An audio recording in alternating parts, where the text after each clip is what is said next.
Hi, I'm Aletha with WTI. If you love card games and you love to have lots of fun on your family game night, I would love to introduce you to Exploding Kittens.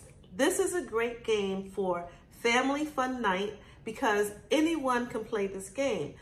A 7-year-old all the way up to an adult. You can have up to 5 players, and the game is so much fun and so much laughs. It's fast-paced, easy to learn, and fun to play. You will get out if you get an Exploding Kitten. The last player to have cards in their hands without exploding is the winner. So here's how it works. Every player gets a Exploding Kitten. But what's cool is you also get a diffuse card, which keeps you from exploding. If you get an Exploding Kitten, you have to play it right away.